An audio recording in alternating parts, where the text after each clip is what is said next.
इस लेक्चर में हम स्टडी करेंगे energy consideration in motional EMF. कि हम अब तक हमने पढ़ा था कि लेंज़ ने ये बताया था कि ईएमएफ इंड्यूस होगी और उस ईएमएफ की डायरेक्शन क्या होगी। प्रीवियस लेक्चर में हमने स्टडी किया कि अगर हम उस ईएमएफ को चेंज करना चाहते हैं तो क्या क्या करना पड़ेगा। मैग्नेटिक फील्ड को चेंज कर सकते हैं या फिर हम उसका एंगल चेंज कर सकते हैं और तीसरा उसका एरिया चेंज कर सकते हैं। अब हम देखेंगे कि क्या ऐसा करने से वहां पे एनर्जी कंजर्वेशन लॉ है वो वायोलेट हो जाता है। इसका थ्योरेटिकल एक्सप्लेनेशन हम ऑलरेडी पढ़ चुके हैं। आज के इस लेक्चर में हम इसका मैथमेटिकली प्रूव करके दिखाएंगे कि जो ईएमएफ इंड्यूस होती है वो लॉ ऑफ कंजर्वेशन को फॉलो करती है। तो इसके अंदर हमने वही PQRS से कंडक्टिंग लूप ली है और उस कंडक्टिंग लूप को हमने मैग्नेटिक फील्ड में प्लेस कर दिया। R क्या होगा, रेजिस्टेंस ऑफ PQRS लूप। अब E क्या होगी, जो इस ईएमएफ इंड्यूस हुई है इस लूप के अंदर। यहाँ पे जो ईएमएफ का फॉर्मूला हमने अपने प्रीवियस लेक्चर में निकाला था वो क्या था, BLV। अब हम देखेंगे कि इस कॉइल में करंट कितना इंड्यूस हुआ था इस ईएमएफ की वजह से। जब इसके अंदर करंट इंड्यूस होगा गैल्वेनोमीटर क्या करेगा, कोई भी डिफ्लेक्शन शो करेगा। अब हम देखते हैं कि करंट कितना इंड्यूस होता है।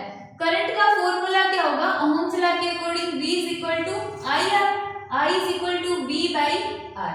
तो यहाँ पे क्या आ जाएगा, induce EMF divide by resistance कितना, पूरी लूप का R। अब जो ईएमएफ की वैल्यू है वो कितनी आई है हमारे पास, BLV। ये हो गया BLV डिवाइड बाय R। ये आ गया करंट जो कि इस लूप के अंदर ये फ्लो कर रहा है, I की वैल्यू। अब इस करंट की वजह से क्या होगा, जैसे ये PQ हमारे पास एक कंडक्टर है जो इस मैग्नेटिक फील्ड में रखा हुआ है।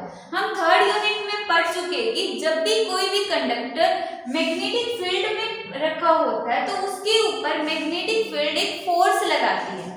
जब इस कंडक्टर के अंदर करंट फ्लो करेगा तो ये जो मैग्नेटिक फील्ड हमने अप्लाई की है ये मैग्नेटिक फील्ड इसके ऊपर फोर्स लगाएगी। तो वो फोर्स कितना होगा, force exerted by magnetic field on PQ। कितना फोर्स लगाएगी, ILB। जो ये फोर्स कहां से आएगी, हम थर्ड यूनिट में पूरा टॉपिक पढ़ चुके हैं। तो यहाँ से आ गया ILB। अब यहाँ से I की वैल्यू हम ऊपर से उठा के इस इक्वेशन के अंदर पुट कर देंगे। तो यहाँ पर आएगा BLB डिवाइड बाई R और यहाँ पे LB पहले से। तो ये कितना बन गया, B² L² V divide by R। अब जो ये फोर्स लगाया है किसने लगाया, मैग्नेटिक फील्ड ने फोर्स लगाया और इस फोर्स की डायरेक्शन क्या होगी, अपोजिट टू वेलोसिटी। जो वेलोसिटी है कंडक्टर की मोशन है वो इस तरफ हो रही है, लेफ्ट साइड में। तो जो ये मैग्नेटिक फील्ड ने फोर्स लगाया उसकी डायरेक्शन क्या होगी, बाहर की तरफ होगी। मैग्नेटिक फील्ड ने जो फोर्स लगाया उसकी डायरेक्शन कहां पर होगी, राइट साइड में होगी। अब हमें क्या करना पड़ेगा, मैग्नेटिक फील्ड इस कंडक्टर को उस साइड खींच रही है, हमें इस कंडक्टर को इस साइड मूव करना है। तो हमें क्या करना पड़ेगा, इस कंडक्टर पर इस साइड से पावर लगानी पड़ेगी, मींस फोर्स लगाना पड़ेगा ताकि ये v वेलोसिटी से लेफ्ट साइड में मूव करता रहे। तो इसके लिए हम क्या लेंगे, पावर रिक्वायर्ड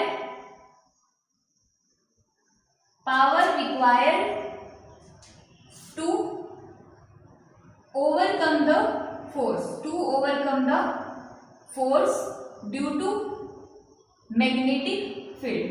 जो मैग्नेटिक फील्ड इस कंडक्टर को पकड़कर राइट साइड में खींच रही है, अगर हम इसकी राइट साइड में मोशन को रोकना चाहते हैं तो हमें राइट साइड से इसके ऊपर उस फोर्स से ज्यादा फोर्स अप्लाई करना पड़ेगा। तो मान लेते हैं कि v वेलोसिटी से अगर हम उसके ऊपर उस v वेलोसिटी से इस कंडक्टर को मूव करवाना चाहते हैं तो हमने जो फोर्स लगाया उसकी वजह से पावर बन गई और उस पावर को हमने इनपुट बोल दिया, पावर इनपुट।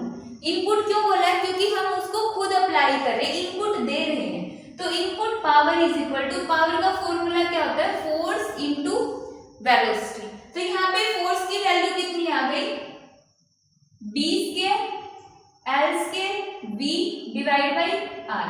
और एक भी पहले से ये यहाँ पे, तो पावर इनपुट कितना आ गया, b square l square v square divide by r। तो ये हमारे पास आती है इनपुट पावर।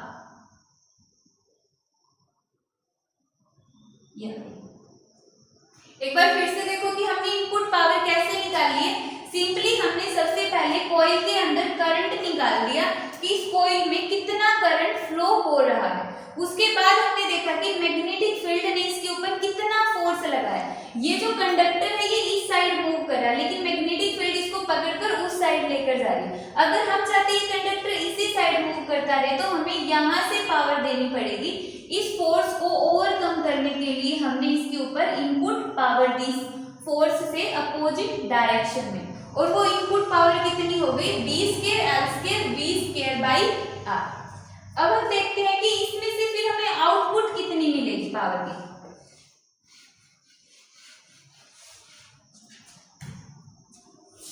अब देखो यहाँ पे कंडक्टर, इस लूप के अंदर करंट फ्लो हो रहा है। जब भी वायर के अंदर करंट फ्लो होता है तो हम सेकंड यूनिट में पढ़ चुके हैं, जूल हीटिंग लॉ। उसमें क्या होता है कि अगर किसी वायर में करंट फ्लो होगा तो उसकी वजह से वायर हीट हो जाएगी।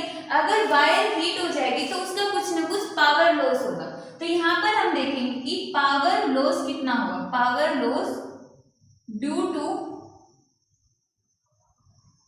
Heating in the wire, due to heating in the wire is equal to, power का फॉर्मूला क्या होगा, V I, ओम्स लॉ के according V is equal to I R। तो यहाँ से बन गया I स्क्वायर R।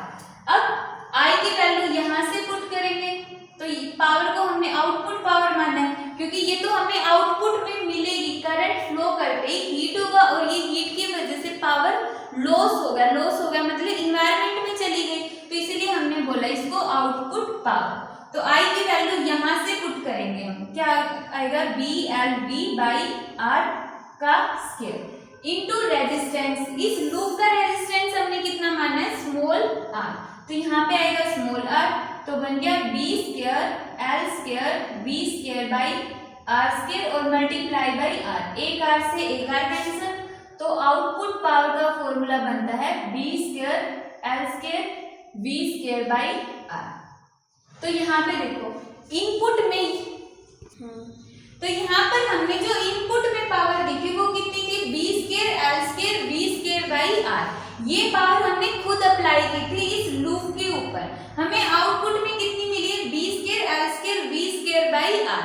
ये हमें आउटपुट में मिल गई। तो यहाँ पे क्या हो गया, एनर्जी कंजर्व हो गई। अब फायदा क्या होगा, ये जो पावर हमने दी है इसको फोर्स की फॉर्म में दिया है। मीन्स जो ये कंडक्टर राइट साइड में जा रहा था इसके ऊपर हमने फोर्स लगा के इसको कहाँ पर भेजा है, लेफ्ट साइड में भेजा है। और ये जो पावर हमें मिली ये किसकी वजह से मिली, जो करंट प्रोड्यूस हो गया, जो भी हमने इसके ऊपर एनर्जी अप्लाई की थी वो किसमें कन्वर्ट हो गई थी, वर्क डन के अंदर। और वो वर्क डन किसमें कन्वर्ट हो गया था, इलेक्ट्रिक करंट के अंदर, जो कि हम लेंज लॉ में पढ़ चुके हैं। तो इस तरह से यहाँ पे एनर्जी कंजर्व रहती है, क्योंकि power input is equal to output power.